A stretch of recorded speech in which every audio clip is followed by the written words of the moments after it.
आज हम हिंदी मल्हार पुस्तक से एक बहुत ही रोचक और महत्वपूर्ण पाठ पढ़ने जा रहे हैं। शीर्षक है हिंद महासागर में छोटा सा हिंदुस्तान, जिसके लेखक हैं राष्ट्र कवि रामधारी सिंह दिनकर। इस पाठ में लेखक हमें अपनी एक अद्भुत यात्रा के बारे में बताते हैं। वे भारत से निकलकर अफ्रीका होते हुए मोरेसिस पहुंचते हैं और वहां देखकर आश्चर्य करते हैं कि भारत से हजारों किलोमीटर दूर होने के बावजूद वहाँ भारतीय संस्कृति, भाषा, परंपरा और त्यौहार आज भी जीवित है। इस पाठ को पढ़ते समय हमें यह भी पता चलेगा कि मोरेसिस को छोटा सा हिंदुस्तान क्यों कहा जाता है, वहाँ भारतीयों का जीवन कैसा है और भारतीय संस्कृति ने वहाँ किस प्रकार अपनी गहरी छाप छोड़ी है। तो आइए अब हम इस रोचक यात्रा को विस्तार से शब्दों में समझते हैं। तो लेखक कहते हैं कि यात्रा पर मैं दिल्ली से 15 जुलाई को, बम्बई से 16 जुलाई को और नैरोबी से 17 जुलाई को मॉरिशस के लिए रवाना हुआ। यहाँ पर लेखक अपनी यात्रा का वर्णन करते हुए बताते हैं कि वे मॉरिशस जाने के लिए भारत से निकले थे। सबसे पहले वे 15 जुलाई को दिल्ली से चले, इसके बाद 16 जुलाई को बम्बई यानी आज की मुंबई से आगे की यात्रा की। फिर 17 जुलाई को नैरोबी से मॉरिशस के लिए रवाना हुए। इस प्रकार लेखक चरणों में यात्रा करते हुए मॉरिशस की ओर आगे बढ़ रहे थे। आगे लिखा है कि इधर से जाते समय नैरोबी यानी केन्या की दुनिया में मुझे एक रात 2 दिन ठहरने का मौका मिल गया। अतएव मन में यह लोभ जग गया कि मॉरिशस के भारतीयों और अफ्रीकाओं से मिलने के पूर्व हमें अफ्रीका के शेरों से मुलाकात कर लेनी चाहिए। मतलब लेखक बताते हैं कि मॉरिशस जाते समय उन्हें नैरोबी जो कि केन्या है कहते हैं, उसमें एक रात और 2 दिन रुकने का अवसर मिलेगा। इससे उनके मन में एक इच्छा पैदा हुई। उन्होंने सोचा कि जब वे अफ्रीका में हैं तो मॉरिशस जाने से पहले अफ्रीका के प्रसिद्ध शेरों को भी देख लिया जाए। अफ्रीका के जंगल शेरों के लिए प्रसिद्ध है, इसलिए लेखक ने तय किया कि वे शेरों को देखने के लिए जंगल जाएंगे। जहाज विमान दूसरे दिन शाम को मिलने वाला था। अतएव हम जिस दिन नैरोबी पहुंचे उसी दिन नेशनल पार्क में घूमने को निकल गए। लेखक यहां पर बताते हैं कि उनका विमान अगले दिन शाम को उड़ान भरने वाला था, इसलिए उनके पास काफ़ी समय था। इस अवसर का लाभ उठाकर वे उसी दिन नैरोबी के नेशनल पार्क में घूमने निकल पड़े ताकि वहां के जंगल और जानवरों को देख सके। नैरोबी का नेशनल पार्क चिड़ियाघर नहीं है, शहर से बाहर बहुत बड़ा जंगल है जिसमें घास अधिक, पेड़ बहुत कम है, लेकिन जंगल में सर्वत्र अच्छी सड़कें बिछी हुई हैं और पर्यटकों की गाड़ियां उन पर दौड़ती रहती हैं। पर्यटक यानी घूमने आने वाले लोग। लेखक यहाँ बताते हैं कि नैरोबी का नेशनल पार्क कोई साधारण चिड़ियाघर नहीं है। यह एक बहुत बड़ा प्राकृतिक जंगल है जो शहर के बाहर स्थित है। इस जंगल में घास बहुत अधिक है लेकिन पेड़ बहुत कम है। हालांकि जंगल के अंदर अच्छी सड़कों का निर्माण किया गया है ताकि पर्यटक आसानी से गाड़ी से जंगल में घूम सके, इसलिए वहां पर्यटकों की गाड़ी लगातार चलती रहती है। आगे लिखा है, लेखक कह रहे हैं कि हमारी गाड़ी को भी काफ़ी देर तक दौड़ना पड़ा मगर सिंह कहीं भी दिखाई नहीं पड़े। एक जगह सड़क पर 2 मोटरें खड़ी थी और उन पर तरह तरह के बंदर और लंगूर चढ़े हुए थे।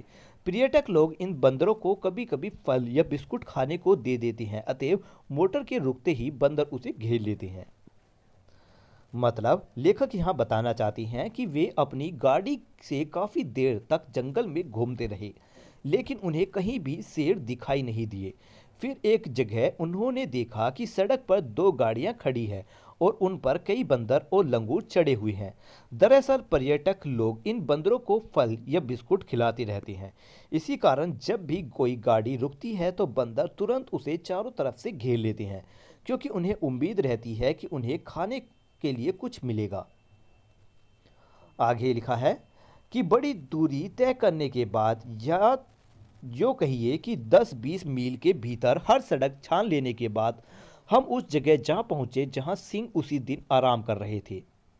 मतलब लेखक यहां बता रहे हैं कि वे शेरों को देखने के लिए काफ़ी दूर तक जंगलों में घूम रहे थे। उन्होंने लगभग 10-20 मील के इलाके की लगभग हर सड़क पर गाड़ी घुमा ली। काफ़ी खोजबीन के बाद आखिरकार वे उस जगह पहुंच गए जहां उस दिन शेर आराम कर रहे थे। आगे लेखक कहते हैं कि वहां जो कुछ देखा वह जन्म भर कभी नहीं भूलेगा। कोई 7-8 सिंह लेटे हुए सोए हुए थे और उन्हें घेर कर 8-10 मोटरें खड़ी थी। तुर्रा यह कि सिंहों को यह जानने की कोई इच्छा ही नहीं थी कि हमें देखने को आने वाले लोग कौन हैं। मतलब लेखक कहते हैं कि वहां जो दृश्य उन्होंने देखा वह जीवन भर भूलने वाला नहीं था।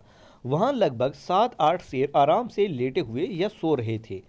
उन शेरों के चारों ओर 8-10 मोटर गाड़ियां खड़ी थी जिनमें पर्यटक बैठे हुए थे। लेकिन आश्चर्य की बात यह थी कि शेरों को इस बात से बिल्कुल भी रुचि नहीं थी कि उन्हें देखने कौन आया था। आगे लिखा है कि मोटरों और शीशे चढ़ाकर उनके भीतर बैठे लोगों की ओर सिंहों ने कभी भी दृष्टिपात नहीं किया, यानी नजर नहीं डाली। मानो हम लोग तुच्छ तुच्छ तुच्छ हो, मतलब बिल्कुल महत्वहीन हो और उनकी नज़र में आने योग्य बिल्कुल नहीं हो। मतलब लेखक यहाँ बताती हैं कि ने गाड़ियों की लेखक बताते हैं कि शेरों ने गाड़ियों में बैठे लोगों की ओर एक भी नज़र नहीं डाली। गाड़ियों के शीशे भी बंद थे और लोग अंदर बैठे थे, लेकिन फिर भी शेरों ने कोई ध्यान नहीं दिया। ऐसा लग रहा था जैसे मनुष्य उनके लिए बिल्कुल भी महत्व नहीं रखते हों और वे हमें देखने लायक भी नहीं समझते हों। हम लोग वहां आधा घंटा ठहरे होंगे। इसी बीच एक सिंह ने उठकर जम्हाई ली, दूसरे ने देह को ताना, मगर हमारी ओर किसी भी सिंह ने नजर नहीं उठाई। हम लोग पेड़ पौधे और खरपात से भी बदतर समझे गए। जम्हाई ली यानी उबासी ली, देह को ताना यानी शरीर को फैलाया और खरपात यानी जंगली घास। लेखक बताते हैं यहाँ पर कि वे लोग लगभग आधा घंटा वहीं रुके रहे। इस दौरान एक शेर उठकर जम्हाई लेने लगा, दूसरे शेर अपनी शरीर को फैलाने लगा, लेकिन इतने समय में भी किसी शेर ने मनुष्य की ओर एक बार भी नहीं देखा। लेखक मजाकिया ढंग से कहते हैं कि शेर ने हमें पेड़ पौधों और जंगली घास से भी कम महत्व दिया है, यानी उनके लिए मनुष्य वहां कोई खास चीज नहीं थे। आगे लिखा है कि इतने में कोई मील भर की दूरी पर हिरणों का एक झुंड दिखाई पड़ा, जिनके बीच एक जिराफ बिल्कुल बेवकूफ की तरह खड़ा था। अब दो जवान सिंह उठे, दो और चल दिए। एक तो थोड़ा सा आगे बढ़कर एक जगह बैठ गया, लेकिन दूसरा घास के बीच छिपता हुआ मोर्चे पर आगे बढ़ने लगा। मोर्चे पर यानी हमला करने की जगह पर। यहां पर लेखक बताते हैं कि थोड़ी दूर पर हिरणों का एक बड़ा झुंड दिखाई दिया। उस झुंड के बीच एक जिराफ भी खड़ा था जो बिल्कुल शांत और अनजान लग रहा था। इस समय दो जवान शेर उठे और अलग अलग दिशाओं में चलने लगे। उनमें से एक शेर थोड़ा आगे जाकर एक जगह बैठ गया, जबकि दूसरा शेर घास के बीच छिपते हुए धीरे धीरे आगे बढ़ने लगा ताकि शिकार को करीब पहुंच सके। यह शेरों की शिकार करने की चालाकी को दिखाता है। आगे लिखा है कि हिरणों के झुंड ने ताड़ लिया कि उन पर सिंहों की नजर पड़ रही है, अतएव वे चलना भूलकर चौकन्ने हो उठे। फिर ऐसा हुआ कि झुंड से छूटकर कुछ हिरण एक तरफ को भाग निकले, मगर बाकी जहां के तहां ठिठके खड़े रहे। यहां पर ताड़ लिया यानी समझ लिया, चौकन्ने हुए यानी सतर्क या सावधान हो उठे, ठिठके यानी रुक गए। लेखक यहाँ पर बताते हैं कि हिरणों के झुंड को जल्द ही यह आभास हो गया कि शेर उन्हें देख रहे हैं। इस कारण वे घास खाना छोड़कर पूरी तरह सतर्क या सावधान हो गए। इसके बाद कुछ हिरण डर कर झुंड से अलग होकर भाग गए, लेकिन बाकी हिरण उसी जगह खड़े रहे और हिलने की हिम्मत नहीं कर पाए। बाकी हिरण ठिठके हुए इसलिए खड़े थे कि सिंह उन्हें देख रहे थे और सहज प्रवृत्ति हिरणों को यह समझा रही थी कि खतरा भी उनकी तरफ भागने में हो सकता है। सहज प्रवृत्ति यानी स्वाभाविक आदत या प्राकृतिक। लेखक बताते हैं कि जो हिरन वहीं खड़े हुए रह गए थे उनके पीछे भी एक कारण था। उनका स्वाभाविक प्रवृत्ति या उनका नेचर उन्हें बता रही थी कि भागना भी खतरनाक हो सकता है, क्योंकि अगर वे गलत दिशा में भागेंगे तो शेर उन्हें आसानी से पकड़ सकती हैं। इसलिए वे डर के कारण वहीं खड़े रहे। शिकार सिंह सूर्यास्त के बाद क्या करते हैं? और शिकार वे झुंड का नहीं करते बल्कि उस जानवर का करते हैं जो भागते हुए झुंड से पीछे रह गया हो। जब वह यह बात समझ में आई कि हिरन भागने को निपट नहीं समझकर एक गोल में क्यों खड़े थे। यहाँ पर सूर्यास्त मतलब जब सूरज डूबता है, निरापद का मतलब है सुरक्षित, और पिछड़ जाता है यानी पीछे रह जाता। लेखक इन पंक्तियों में कह रही हैं कि शेर आमतौर पर सूर्यास्त के बाद शिकार करती हैं। वे पूरे झुंड पर हमला नहीं करती बल्कि उस जानवर को पकड़ती हैं जो भागते समय झुंड से पीछे रह जाता है। इसी कारण हिरन भागने को सुरक्षित नहीं समझते, इसलिए वे एक गोल बनाकर खड़े हो गए ताकि वे एक दूसरे की रक्षा कर सके और किसी एक को अकेले ना पड़ने दे। आगे लेखक कहते हैं कि मुझे ऐसा महसूस हो रहा था कि मेरा रक्तचाप बढ़ रहा है, अतएव मैंने तय कर लिया कि अब घर लौटना चाहिए। रक्तचाप यानी ब्लड प्रेशर। लेखक यहाँ बताते हैं कि शेरों का शिकार का दृश्य देखकर उन्हें बहुत तनाव और घबराहट महसूस होने लगी। उन्हें ऐसा लगा कि उनका रक्तचाप यानी ब्लड प्रेशर बढ़ रहा है, इसलिए उन्होंने फैसला किया कि अब वहां से वापस लौट जाना ही बेहतर होगा। आगे लिखा है कि नैरोबी से मोरेसिस तक हम BOSC के जहाज में उड़े, जहां नैरोबी के 4 बजे शाम को उड़ा और 5 घंटे की निरंतर उड़ान के बाद जब वह मोरेसिस पहुंचा तब वहां रात के लगभग 10 बज रहे थे। मतलब लेखक बताते हैं कि वे नैरोबी से मोरेसिस जाने के लिए BOSC कंपनी के विमान में बैठे। विमान यानी जहाज शाम 4 बजे नैरोबी से उड़ान भरा। लगातार 5 घंटे की यात्रा के बाद जब विमान मोरेसिस पहुंचा तब वहां रात के लगभग 10 बज चुके थे। रात थी, अंधेरा था, पानी बरस रहा था, मगर तब भी हमारे स्वागत में बहुत लोग खड़े थे। हवाई अड्डे के स्वागत का समय देखकर यह भाव जगे बिना नहीं रहा कि हम जहां आए हैं वहां छोटे पैमाने पर भारत ही है। समा यानी दृश्य या वातावरण, छोटे पैमाने पर यानी छोटे रूप में। लेखक बताते हैं कि जब वे मोरेसिस पहुंचे तब रात हो चुकी थी, चारों ओर अंधेरा था और बारिश भी हो रही थी। लेखक इसके बावजूद हवाई अड्डे पर बहुत से लोगों लेखक लेकिन इसके बावजूद हवाई अड्डे पर बहुत से लोग उनका स्वागत करने के लिए खड़े थे। उनका गर्मजोशी से स्वागत देखकर लेखक को ऐसा महसूस हुआ कि वे किसी दूसरे देश के नहीं बल्कि छोटे रूप में भारत से ही आए हैं, यानी वहां भारतीय संस्कृति और भारतीय लोग बहुत अधिक थे। आगे लिखा है कि मोरेसिस द्वीप भूमध्य रेखा से कोई 20 डिग्री दक्षिण और देशांतर रेखा 60 से बिल्कुल पास, किंतु उसके पश्चिम की ओर बसा हुआ है। भूमध्य रेखा यानी पृथ्वी के बीच एक काल्पनिक रेखा को कहा जाता है, जिसे हम इंग्लिश में इक्वेटर भी कहते हैं। और देशांतर रेखा जिसे हम सोशल साइंस की भाषा में इंग्लिश में लॉन्गिट्यूड कहते हैं। लेखक अब मोरेसिस द्वीप की भौगोलिक स्थिति बता रहे हैं। यहाँ पर वे कहते हैं कि मोरेसिस द्वीप भूमध्य रेखा से लगभग 20 डिग्री दक्षिण दिशा में स्थित है और यह 60 डिग्री देशांतर रेखा के पास है, लेकिन उसमें थोड़ा पश्चिम दिशा में बसा हुआ है। मोरेसिस की लंबाई 29 मील और चौड़ाई कोई 30 मील है। वहां पूरे मोरेसिस द्वीप का रकबा 720 वर्ग मील आंका जाता है। यह द्वीप हिंद महासागर का मोती है, भारत समुद्र का सबसे खूबसूरत सितारा है। यहां पर रकबा का मतलब है क्षेत्रफल, वर्ग मील यानी क्षेत्रफल की इकाई। यहां पर लेखक बताते हैं कि मोरेसिस द्वीप का आकार बहुत बड़ा नहीं है। इसकी लंबाई लगभग 29 मील है और चौड़ाई लगभग 30 मील।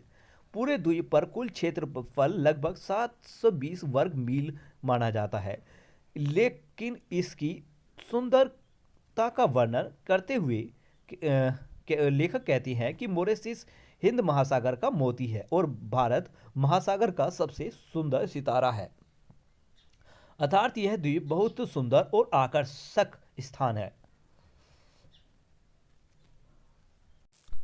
आगे लेखक कहते हैं कि मॉरिशस वह देश है जिसका कोई भी हिस्सा समुद्र के 15 मील से ज़्यादा दूर नहीं है। मॉरिशस वह देश है जहां की जनसंख्या 67% लोग भारतीय खानदान के हैं तथा जहां 53% लोग हिंदू हैं।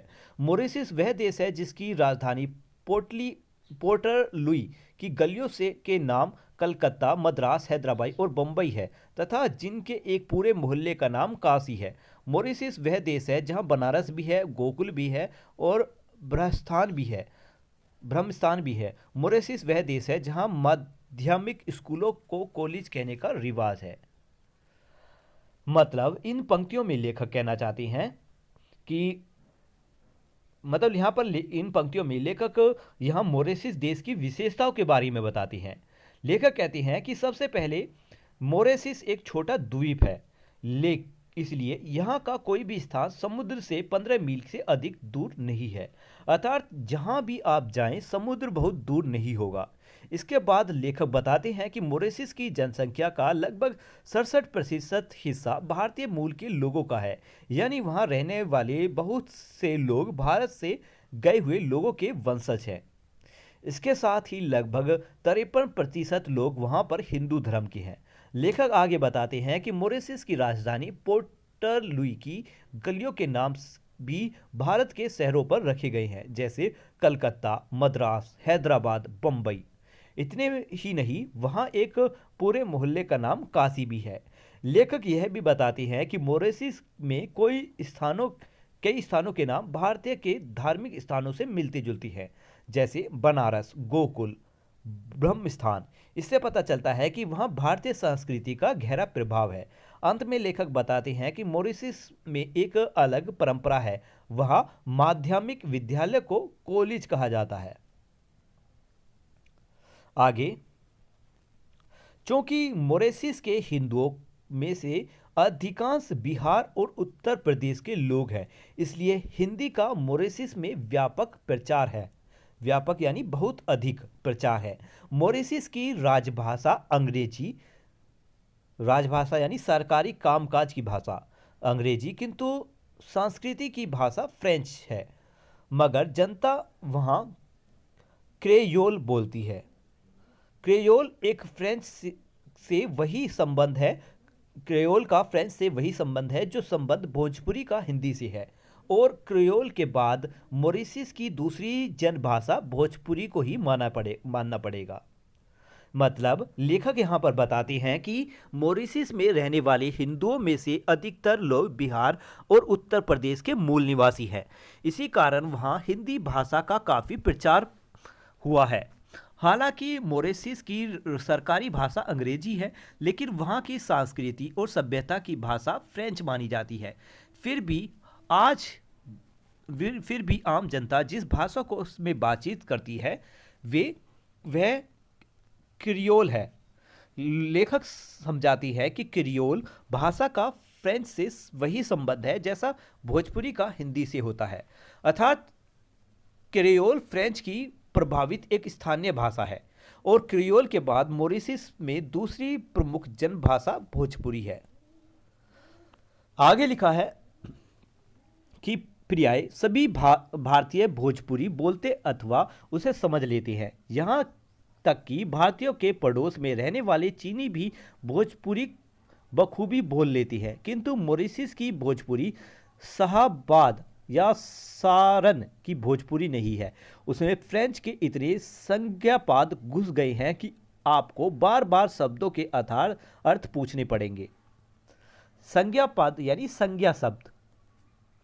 लेखक बताते हैं कि मॉरिशस में रहने वाले लगभग सभी भारतीय भोजपुरी बोलती हैं या कम से कम समझ लेते हैं।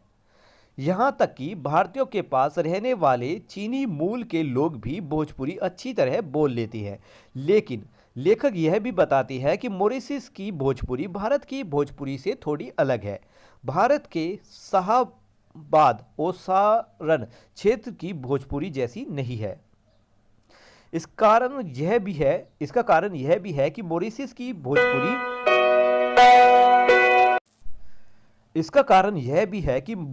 की भोजपुरी में फ्रेंच भाषा के बहुत सारे शब्द मिल गए हैं, इसलिए जब हम उन्हें सुनेंगे तो कई शब्द का अर्थ समझने में के लिए हमें पूछना पड़ेगा।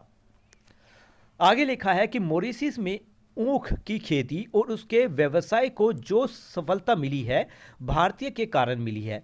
मॉरिशस की असली ताकत भारतीय लोग हैं। सारा मॉरिशस कृषि प्रधान द्वीप है क्योंकि चीनी वहाँ का प्रमुख अथवा एकमात्र उद्योग है।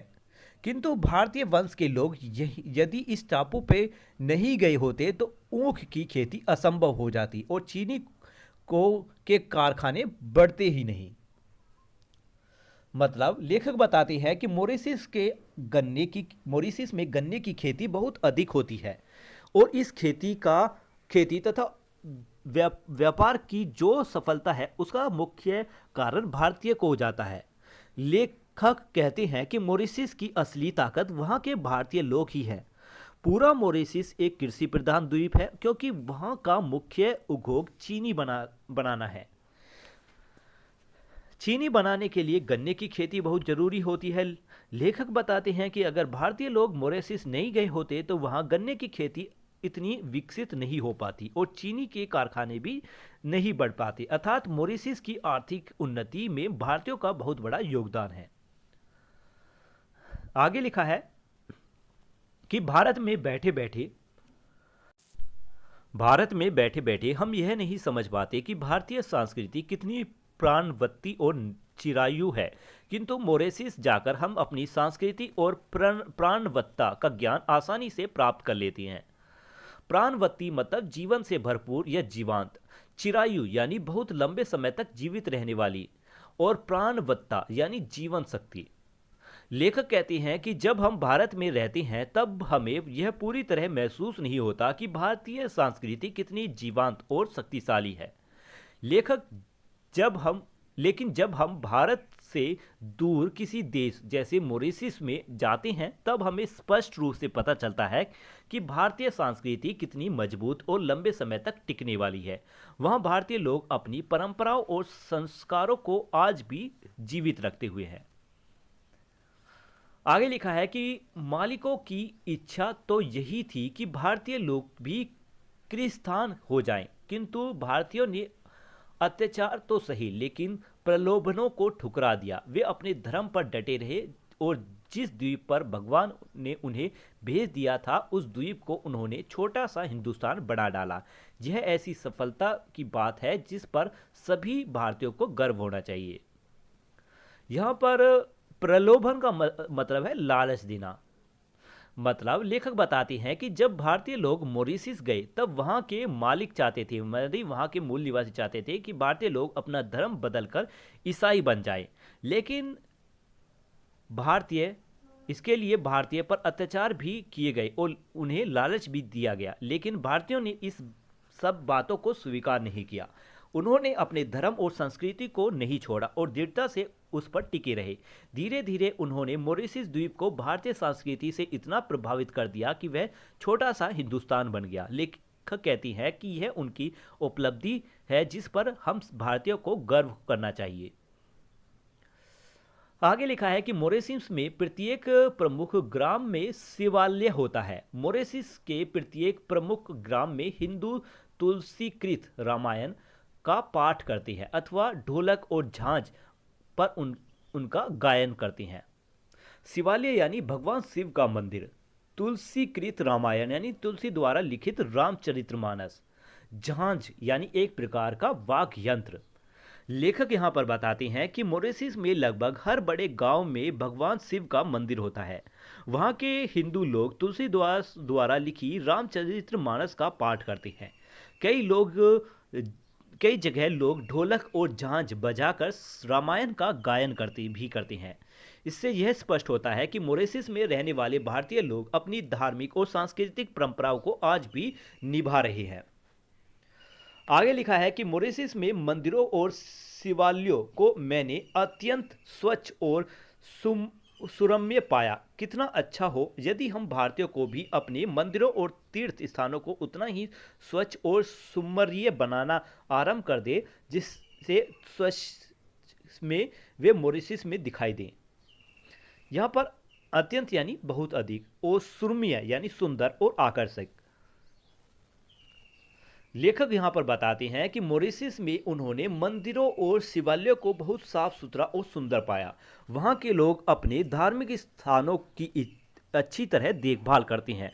लेखक इच्छा व्यक्त करते हैं कि भारत में भी लोग अपने मंदिरों और तीर्थ स्थानों को उतना ही साफ और सुंदर रखें जितना साफ और सुंदर वे मॉरिशस में दिखाई देती हैं। इससे हमारे धार्मिक स्थान और भी पवित्र और आकर्षक बन सकते हैं। आगे लिखा है कि भारत के पर्व त्योहार मॉरिशस में भी प्रचलित है, किंतु वर्ष का सर्वश्रेष्ठ धार्मिक पर्व शिवरात्रि है।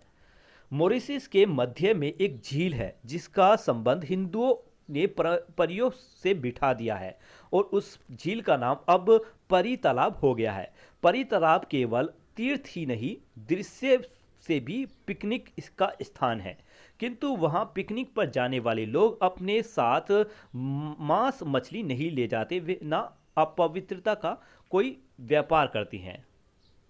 मतलब लेखक यहाँ बताते हैं कि मॉरिशस में रहने वाले लोग भारत के सभी प्रमुख पर्व और त्योहार मनाते हैं, लेकिन वहाँ का सबसे बड़ा और महत्वपूर्ण धार्मिक पर्व महाशिवरात्रि माना जाता है। मॉरिशस के बीच एक पवित्र झील है जिससे हिंदुओं ने धार्मिक महत्व देकर परी तालाब नाम दे दिया है। यह स्थान केवल धार्मिक स्थान ही नहीं बल्कि प्राकृतिक सुंदरता के कारण पिकनिक का भी अच्छा स्थान है। फिर भी लोग वहाँ बहुत पवित्रता बनाए रखते हैं। जो लोग पिकनिक के लिए जाते हैं वे मांस मछली नहीं ले जाते, वहाँ किसी प्रकार की अशुद्धि नहीं फैलाते। आगे लिखा है कि शिवरात्रि के समय सारे मॉरिशस के हिंदू श्वेत वस्त्र धारण करके कंधों पर कांवर लिए जुलूस बांधकर परी तालाब पर आते हैं और परी तालाब का जल भरकर अपने अपने गांव के शिवालयों को लौट जाती हैं तथा शिवजी को जल चढ़ाकर अपने घरों में प्रवेश करती हैं। ये सारे कृत्य वे बड़ी ही भक्ति भावना और पवित्रता के साथ करती हैं। श्वेत यानी सफेद, धारण यानी पहनना और कांवर यानी कंधे पर रखकर जल से ले जाने वाला साधन। कृत्य यानी कार्य। यहाँ पर लेखक बताते हैं कि महाशिवरात्रि के समय मॉरिशस के सभी हिंदू बहुत श्रद्धा और भक्ति के साथ पूजा करती है। वे सफ़ेद कपड़े पहनते हैं और कंधों पर कांवर लेकर समूह में जुलूस बनाकर परी तालाब तक जाते हैं। वहाँ वे ये पवित्र जल भरकर अपने अपने गांव के शिव मंदिर में वापस लौटते हैं। फिर उस जल को भगवान शिव को अर्पित करती हैं। ये सभी कार्य वे पूरी श्रद्धा भक्ति और पवित्रता के साथ करती हैं। आखिर में लिखा है कि सभी वयस्क लोग उस दिन उजली धोती, उजली कमीज और उजली गांधी टोपी पहनती हैं। हाँ, बच्चे हाफ पैंट पहन सकते हैं, लेकिन गांधी टोपी उस दिन उन्हें भी पहननी पड़ती है।